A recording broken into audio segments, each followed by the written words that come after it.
It is Congresswoman Liz Cheney, Republican of Wyoming. And Congresswoman, it's good to have you here. Thanks for making time for us. Hey, Guy. Thank you very much for having me. I appreciate it. You bet. So I want to start briefly on Israel. It is quite concerning to me and almost depressing that there seems to be almost a Hamas cheering section in Congress right now, whether overtly or through this moral equivalence that a lot of people are attaching to the situation. This crops up every time Israel defends itself. One member of the House, one of your colleagues on the other side of the aisle, referred to Israel's self-defense as terrorism, and they're sort of trying to reframe actual terrorism as self-defense. I mean, it's completely backwards. They're pressuring the White House to go harder and take a tougher line on our ally, Israel.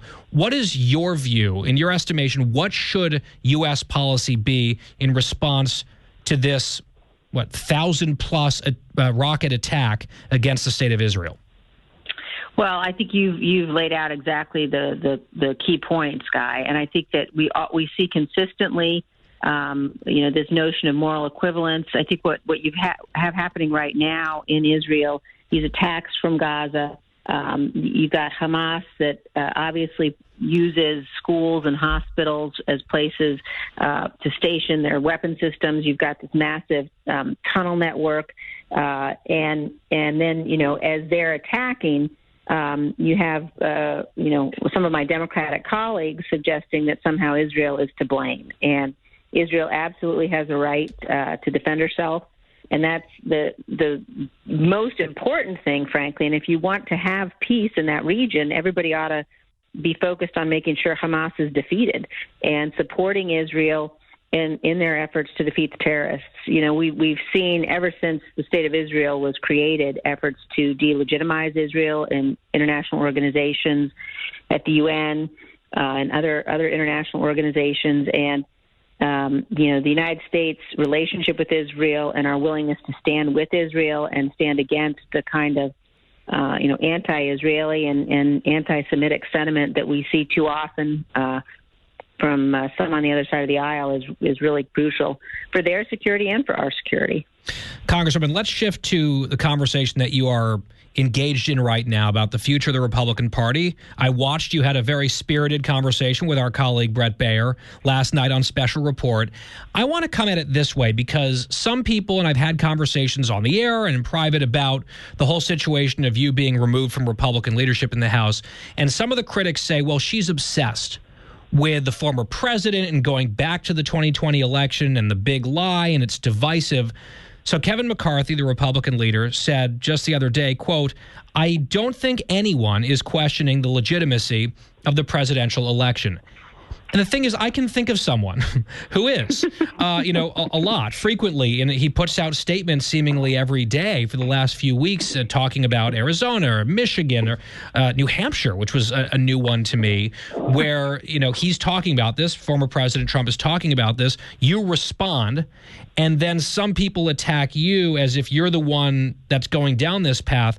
Let me put it to you this way. If the former president had stopped looking backwards and making these claims about the last election, would you have been commenting on it proactively? No. Look, I think everybody would much rather be in a situation where after the election, Donald Trump behaved in a way that every other defeated president ever has, which was concede and, live the life of a former president. But that's obviously not what's happened, including, in the period after the election, obviously provoking an attack on the Capitol. And so I think that, we're in a situation today where the continued efforts to undermine our rule of law and the continued efforts to claim the election was stolen or was rigged are really, they're dangerous. And a lot of voters out there believe them and still believe them. And I think one of the most important things we have to do as elected officials is stand up for the truth and make sure we're doing everything we can to convey the facts and the reality that the election wasn't stolen. That you once the courts have ruled, once the Electoral College has met, that is really the end of our process, and we have to be a nation of laws. So I think it's important for us going forward to base sort of the rebuilding of our party on truth and not be dragged backwards by Donald Trump and the lies about the last election. There's another sort of line of argument or way of thinking that says, okay, the feud with Trump is definitely part of it, but she's very hawkish on foreign policy, or they'll use the word warmonger. And then she said some things about Russia and Trump, and you were asked about that last night by Brett. There are other things involved here. And to distill it into my curiosity, based on your experience, in your opinion, and the lay of the land among House Republicans, if you had not been critical of Trump about the 2020 election and his claims, notwithstanding your disagreements on foreign policy or what you said about Russia or anything else, if you had not criticized him publicly on that issue, 2020 and the election, would you still be House Republican Conference Chair today? Well, I guess I look at it a little bit differently. I would say, first of all, this is not about policy at all. And if you look at, my voting record, I voted 93% of the time with him.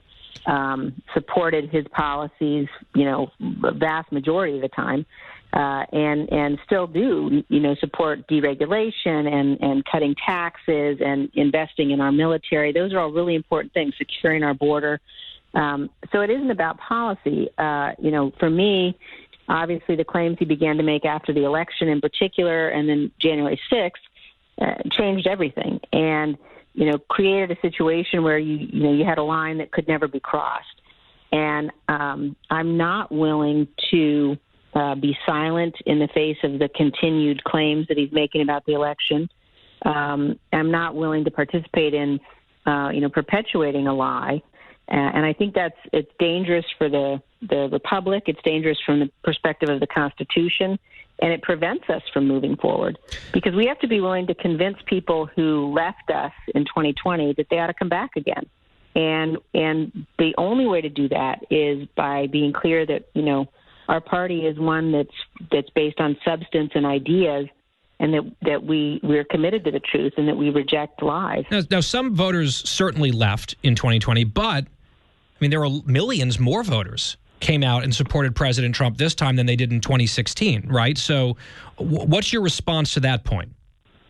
Yeah, look, I think that people were betrayed, and that for the same reasons that I supported him and his policies, millions of others did too. And the policies are clearly far better for the country than the Biden policies. The Biden policies are dangerous and misguided. They've led to a crisis at the border. Trying to, re-enter the Iranian nuclear deal, not standing strong for Israel, imposing oil and gas a ban on oil and gas leases on public lands. If you match up the policies, there's no match. The Biden policies are far, far worse. But it's not about the policies. Right. There's the separate issue here. Right.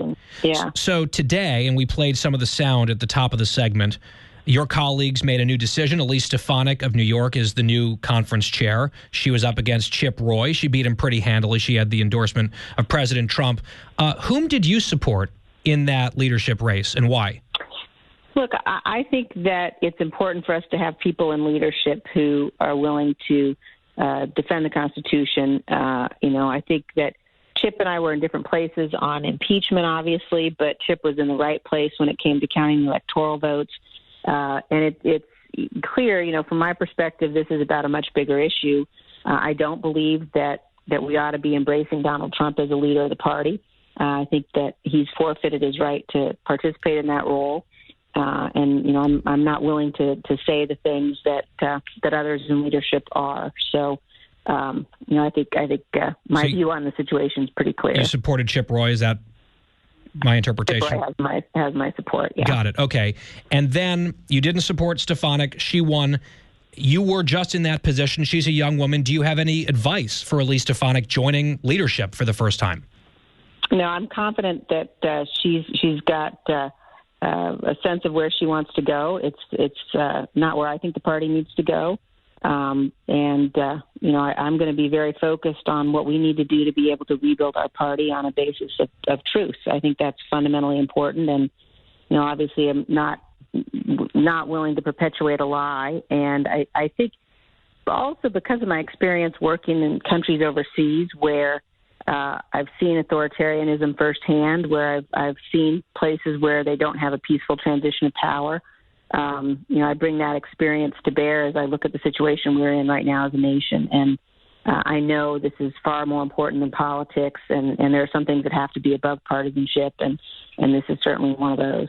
Now, you talk about the future and rebuilding the party. I know you've been asked a few different times, different ways about whether you might think about running for president in 2024. Last night you said you are not running for president, which is present tense. Maybe I'm nitpicking or parsing here a little bit. That's different than I am not and will not. Is that latter part still TBD on your end? Are you thinking about it? Look, right now I'm focused on getting reelected in Wyoming. I'm focused on making sure that we elect Republicans who believe in the Constitution and who understand how important it is for us to be looking to the future, and that's what my focus is. Okay, and speaking of getting reelected in Wyoming, you said in the NBC interview about some of these primary challenges that are absolutely coming your way. You said, bring it on. Here's what I'm wondering in terms of your mindset here. Was the voters of your state, overwhelmingly in Wyoming, especially the Republicans in your state of Wyoming, are hugely supportive of President Trump. He won a lot of votes in your state. How are you going to try to message to them? How are you going to try to convince someone who really likes President Trump a lot, a strong Trump supporter in your state, that in spite of this sort of drama and feud and strong disagreement, that you deserve to remain the party's nominee and retain your seat in Congress? And how might that path or the pitch to that voter be different than the pitch that you delivered to your Republican colleagues in the House, who obviously didn't embrace it? Well, I think, first of all, Wyoming is a place that's always been where, candidates, we spend our time talking to people individually, one-on-one, in person. It's a small state population-wise, and a place where, people really value the chance to sit down and hear from each other and exchange views. It's also a place of strong fidelity to the Constitution. And, I know that my voters elected me to uphold my oath. My voters elected me to do what's right.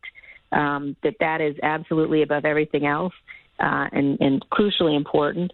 And looking at what we've got to do to make sure that we defeat the Democrats. The single most important thing we can do for Wyoming is to get Republicans in office in the White House, in the Senate, in the majority in the House, to make sure we can stop these bad policies. And that in order to do that, we've got to make sure the party can get back the voters who left us.